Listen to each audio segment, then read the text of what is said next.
Greg here with Outdoors on the Cheap, and I'm out here in the woods, and I had an idea the other day for this video. And what I'm going to talk about is what I think a really good way to maintain, enhance, improve, enrich your bushcraft and survival skills. Because, I mean, you can read books, and books are great, and you can take courses from experts. I've never done that, but I'm sure you can learn a few things doing that. But I think it'd be hard for any of those experts to disagree with what I'm about to say here. It's really hard to make an argument against the value of running a snare line for rabbits. I mean, it's a cheap thing to do. You don't need a lot of gear. You don't need as many licenses. I mean, depending on where you live, you might not need a license at all. Where I live, Nova Scotia, Canada, you do need a certain licenses to do that legally. But it's not like you need a trapping license. Or snaring rabbits is a much more sort of scaled down thing. It's very cheap to get into. You probably don't have to, it depends on where you live. I mean, for some of you, you just don't live somewhere where you can do that. I get that, okay? But I'm talking about people that are able to do that.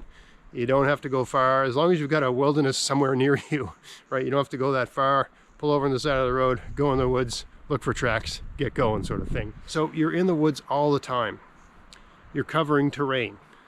Maybe you're spending an hour or more in the woods every day or every other day, or, you know, 4 to 5 days a week. It really depends on your schedule and how busy you are and that sort of thing. But that's a lot of time. It adds up over time, right? Let's say you're spending 5 to 8 hours a week in the woods as a minimum. And that's not counting days you go in doing other things, right? So you're putting in a lot of time in the woods, focused on a particular task.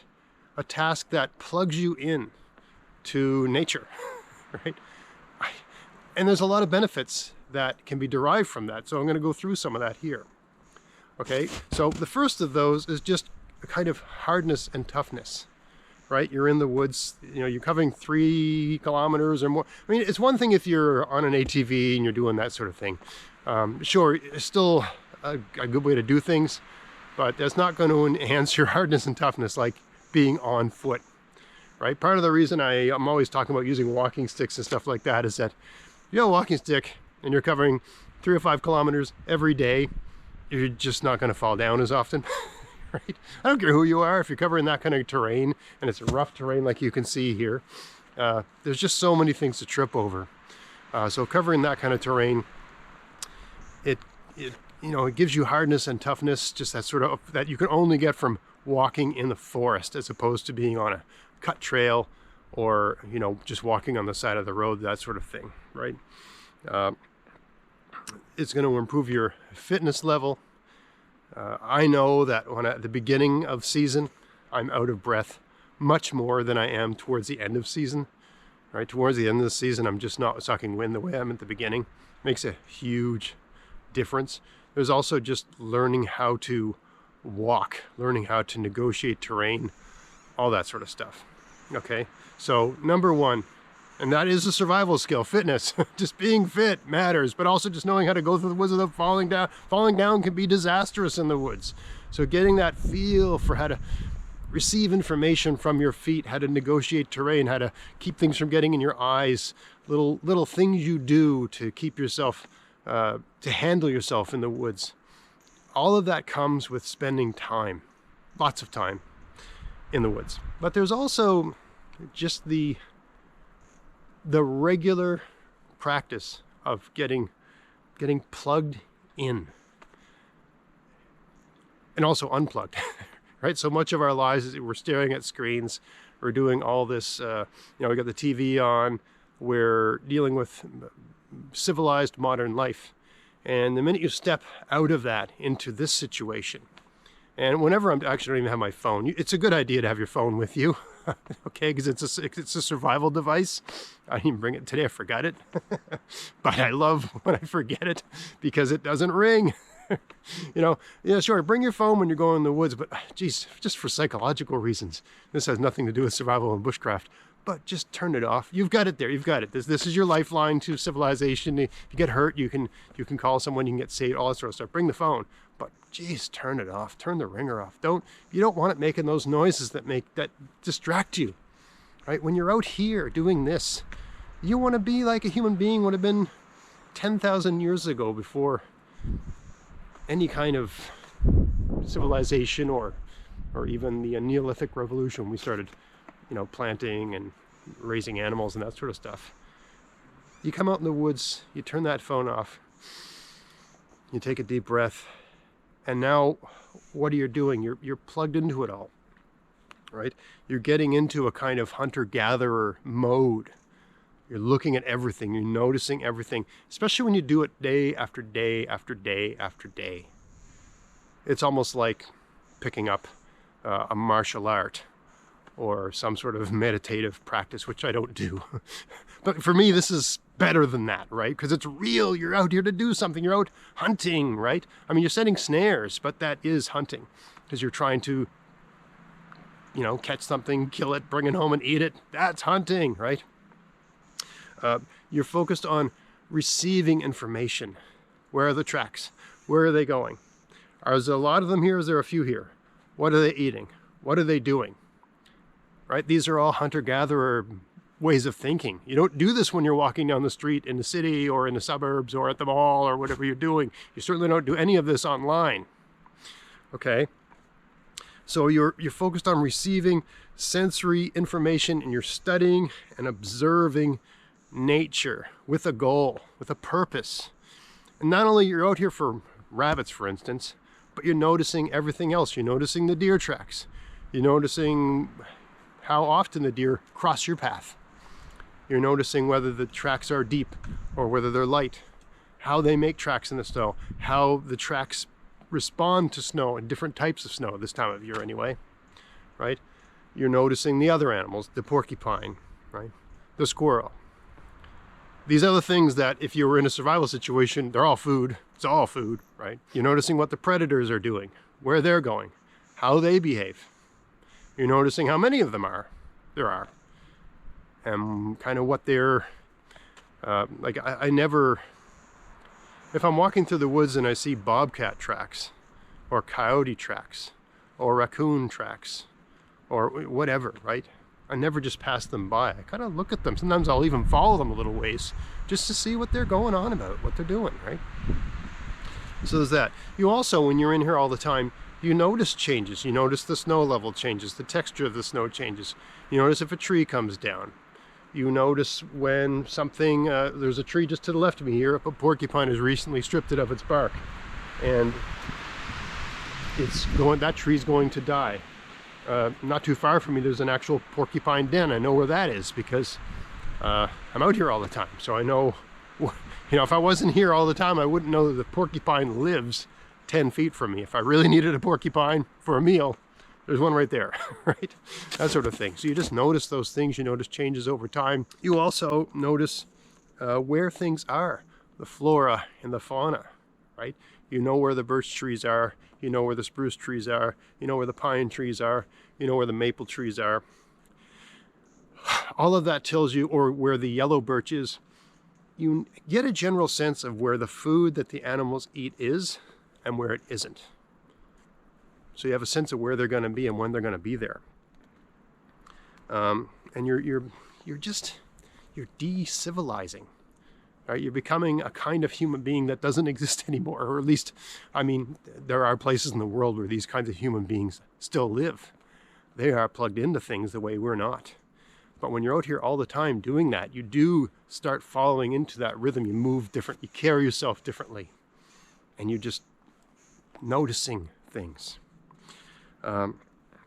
You're also becoming more aware of different ecologies, different terrain types. Here I'm in a sort of a thick spruce forest. It's almost exclusively spruce here. Like I can't see anything but. There might be a bit of, I don't even see a pine tree anywhere. It's just conifers. I don't see one maple tree. I don't see one birch tree anywhere here.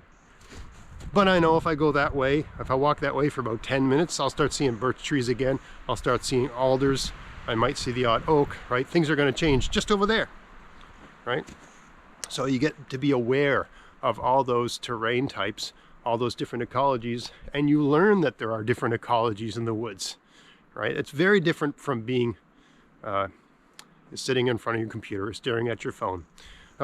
Morris Kahansky used to say that you can watch people swim for hours, but if you jump in the water, you will drown. Right? You need practice. It's the same sort of thing. Watching people do this sort of stuff. I mean, sure, watch my channel. That's great.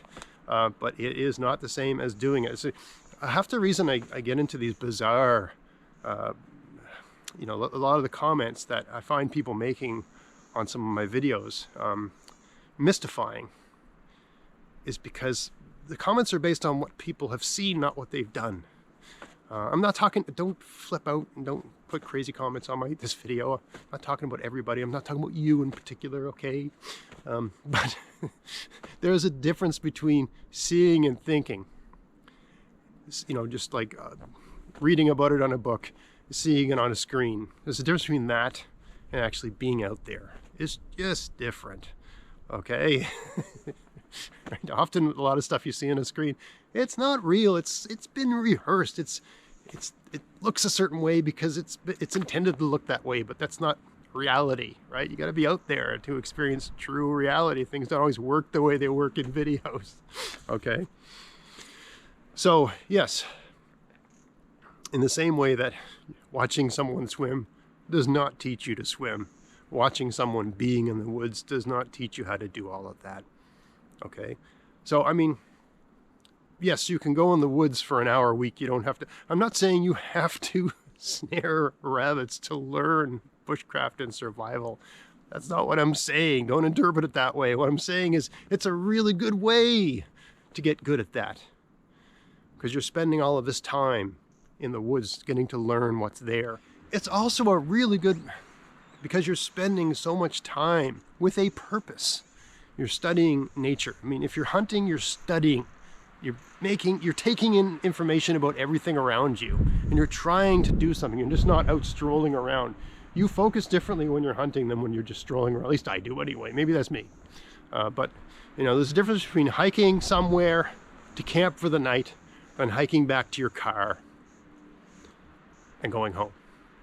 That's different than being in the woods all the time hunting, like a hunter-gatherer, right? And gathering, perhaps.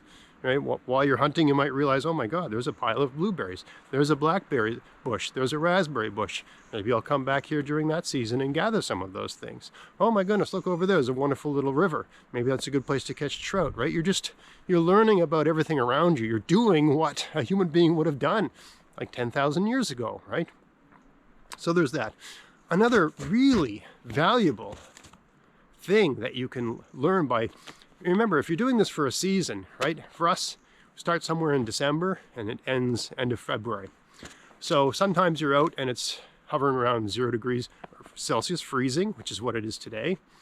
Sometimes it's a little bit above, sometimes a little bit below, sometimes it's way below. And so you learn how to dress for different types of weather. I mean, I love these thick leather gloves. This is what I'd recommend because they're so versatile. But today, it's just the leather. There's no liner, right? I've got a thin pair of sort of fine gloves that I could put on. I just have them in my pocket. So if I got cold, I could put those on, and that would add a layer of insulation. But these same gloves, if it's really cold, like in the negative teens, that's Celsius again, well below freezing, I wear a wool mitten inside this leather glove, right? And there's certain boots I wear when it's this temperature. There's boots I wear when it's really wet. There's boots I wear when everything's frozen solid. There's boots I wear when it's super cold, right? There's different sock arrangements I wear depending on the weather. I've got leather boots on today, but that's because I'm not walking through soaking wet bogs. At some point in March, wearing leather boots in the woods would make no sense at all, because you're up to your shins in water from time to time, and you need rubber. You need rubber boots. You need the highest, toughest rubber boots you can find. There's a kind of boot they sell at some of these hunting places, and they have kind of neoprene on the outside. They sell them for hunting. If you wear those in the woods here, they get torn to pieces. They get torn apart. You got to have hard rubber exterior around them. And I learned that from getting out there and doing it.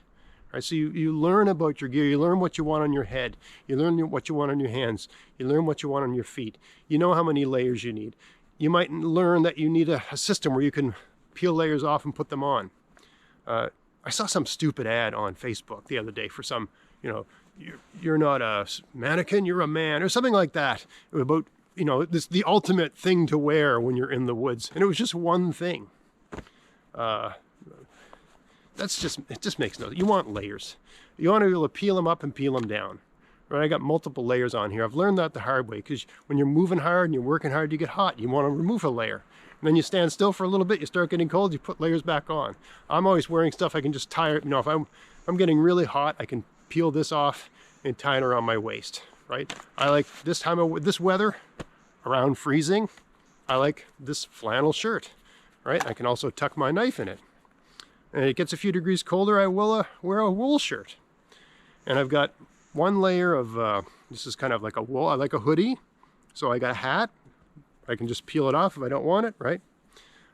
But depending on the weather, I might not need, this is a wool hoodie, actually, merino wool.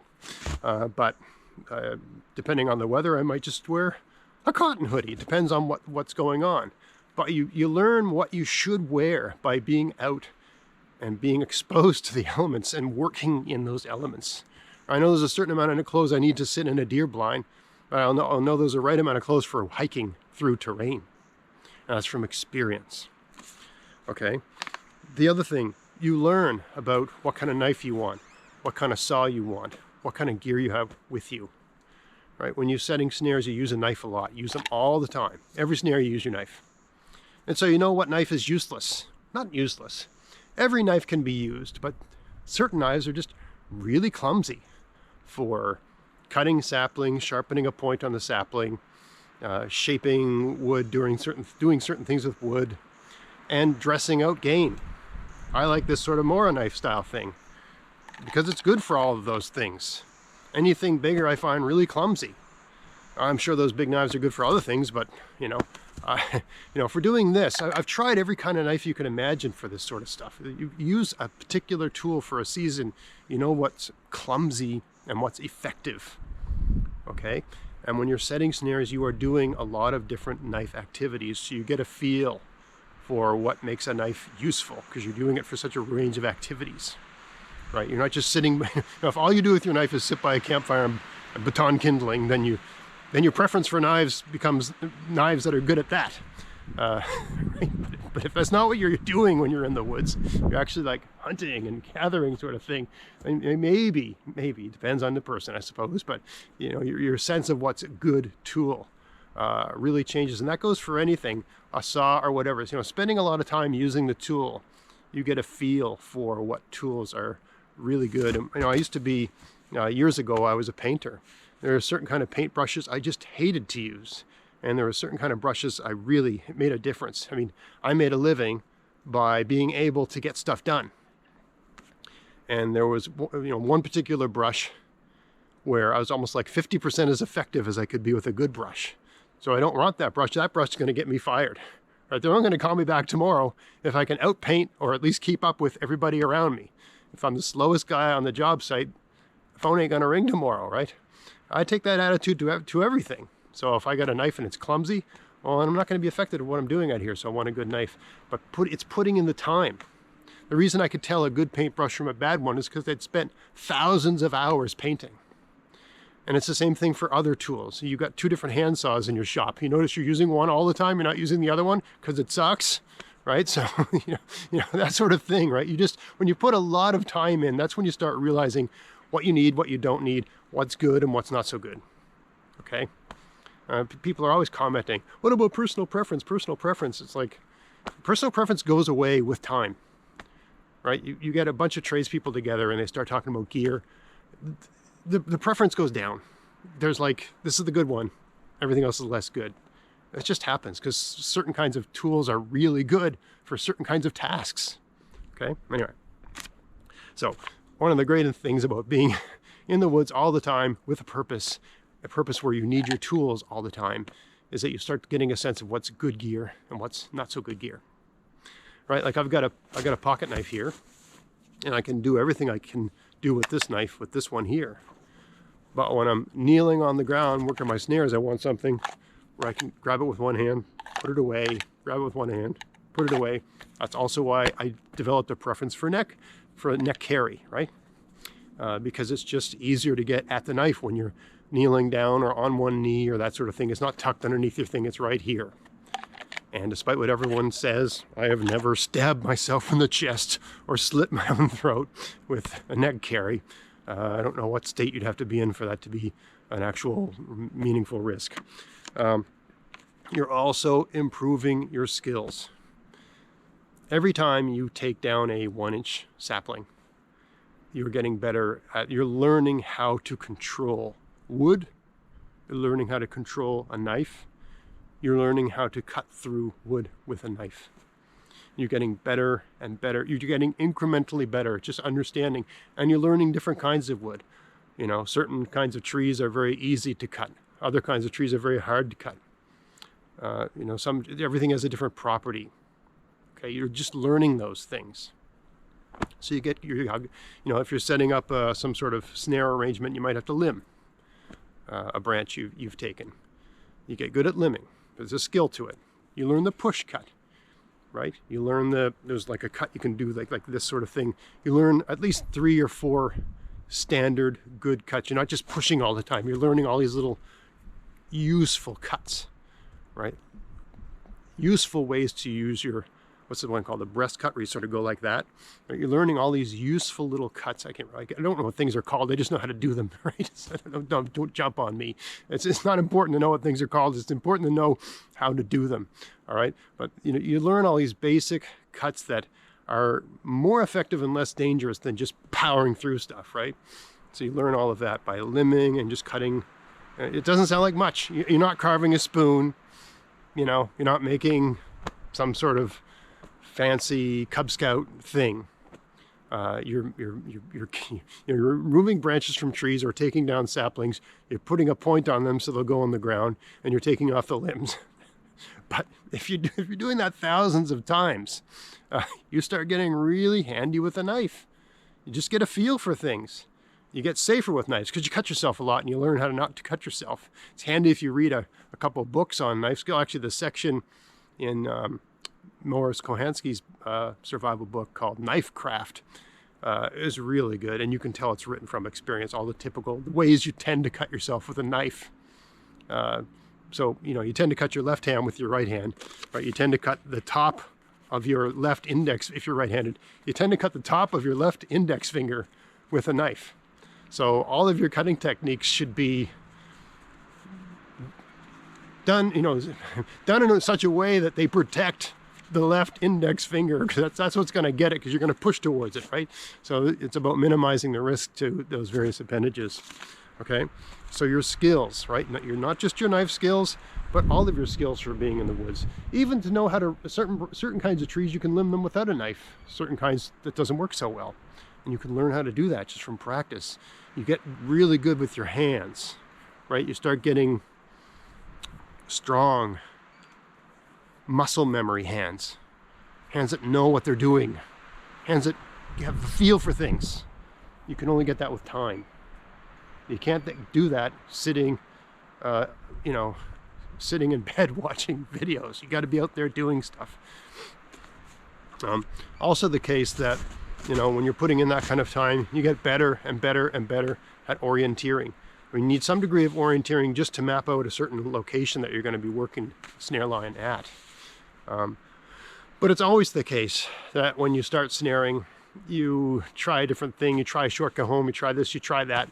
You got to use your compass, you got to have your compass with you, you got to know how to read it. I mean, you can do this all with GPS. I like using a compass because it's 100% robust. It's not going to fail you, right? It's not going to lose power, and it's going to point north. Especially if you have a second one, you can't get lost, right?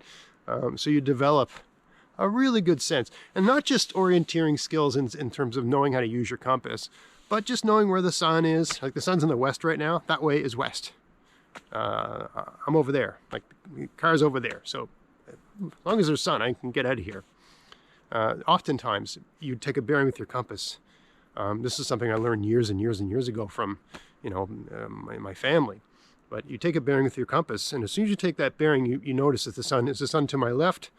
Am I going towards the sun? Is the sun at my back? Is it beside me? Is it in the corner of my eye? So that way, like, let's say I'm going, I want to go east, and for whatever reason the sun is off to the right a little bit. Maybe it's sunrise. So I know for the next hour, as long, and it depends on the time of year, but let's say it's the dead of winter. The sun rises southeast in the dead of winter. So if I want to go due east, I look at my compass, due east is this way, the sun's sort of off at a 45-degree angle. So I know if the sun's off on that angle, I don't have to keep checking my compass to maintain an eastward course.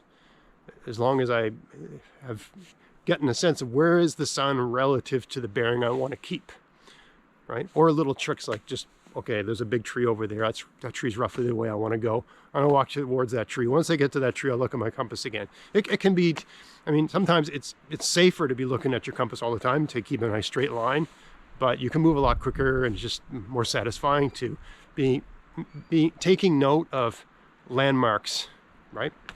And also by taking note of those landmarks, you start developing a kind of a very familiar sense of your surroundings.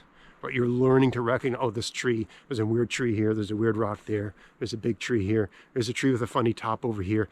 So even if you get lost, like, where am I? What? Oh, that weird tree's over there. I know where I am. That weird tree's over there, right? You start getting all those senses of things. Okay, so your orienteering skills, they improve. Everything improves. Also, I mean, you can read a survival manual and it'll say, here's what a rabbit trail looks like and here's how you set your snare.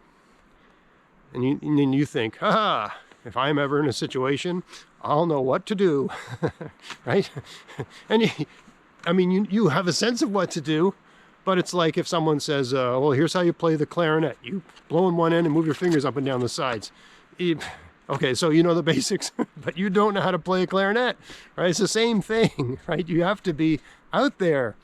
And for one, just understanding how to manipulate wire, right? I mean, wire is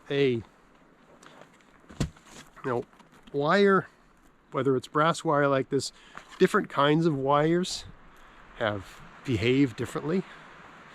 I mean, it would be ideal. Where I live, you have to use brass wire to snare rabbits, so you don't get to experiment with different kinds of twine, different kinds of rope, different kinds of materials. That would be kind of cool because you could learn how to manipulate all of those things. Because setting a snare with something like this is very different than setting a snare with wire, right? And every kind of cordage has different properties. This one's very floppy, not great for snaring, so you have to figure out a way to sort of hold it open using little twigs and stuff like that.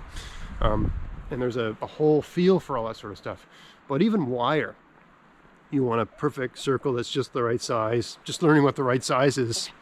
You can read about it, but when the first couple of years, you screw up a lot when you're trying to figure this stuff out. But just getting that circle to be the right shape and being in the right orientation to intercept, it's people make it look easy, but it takes practice. There's a whole knack to manipulating wire. You can't just learn it on the fly. People that have been doing it for years, if you ever watch, I've never done I've never done a video specifically on how to make a snare and do everything from start to finish. Because there's an excellent one out there, NL Ghost Wolf. Maybe I'll put a link to it at the end of this. It's kind of a friend of mine. We chat. We're not we don't hang out and have beers and stuff like that, but we're in the I don't know what you'd call that, YouTubeosphere, right? We know of each other and we chat on Facebook from time to time. Anyway, he's got a fantastic video on how to make snares and get them all set up and that sort of thing. Like just the actual tying of the snare. He's got videos on how to set them as well, like I do, but he's got these really great videos on actually how to manipulate the wire. And he makes it look so easy. But what he's doing in that video, it takes a while to get good at. When you're learning this stuff, it's really clumsy, and you'd be surprised how uncircular. Sometimes they'll take you're trying to set the snare, and because the wire has memory, it takes a figure 8 shape, and you just can't get it out. There's a trick to getting it out. If I ever have one that's screwed up, I'll unscrew it up in a video, I suppose. It's it's a tedious thing to make a video about. Most people don't care, except people that have been in that situation, I suppose. But there's a lot to it. Like a lot of these things, they take time, they take an investment of time, like that 10,000 hour rule. Like, you're not good at something until you spent 10,000 hours at it. Okay, so I got to get moving here because I'm losing my light. But, and this is the last day of rabbit season, so I'm actually pulling my snares, hoping I got something in one of them, but we'll see. I'll film that if that's the case, but you know, we'll see. The weather's been kind of crappy lately, so it's unlikely. Also, the snow's all gone away, so my snares are a bit high compared to when the snow was higher, right? Snow goes down, the snare becomes high, right? So I got to get after that. But yeah, just a video on the usefulness of getting into the practice of snaring rabbits. I'm not saying you have to do this to be handy in the outdoors, but you know, if you want to have a season where you change as a person in terms of the way you handle yourself out here, having a reason to get out in the woods for an hour or two every day, or almost every day a week for like a month or two, putting in that kind of time, it's going to change things for you. I can guarantee it. I mean, just going for a walk every day is nice as well, but having a goal like that, it changes. You know, like, you have to get out there because you're going to lose them. You know, like, the whole point of hunting is to bring something home. But it's more than that. It's more about, because you're hunting, you're focused in a way you wouldn't focus otherwise, and you have to use all of your skills, you have to use the full breadth of your skills to be effective when you're snaring. So it's a useful way to maintain, enhance, improve, enrich your bushcraft and survival skills. Anyway, I hope you found this video interesting. If you did, please like, share, subscribe. Until next time, enjoy the outdoors on the cheap. Thanks for watching.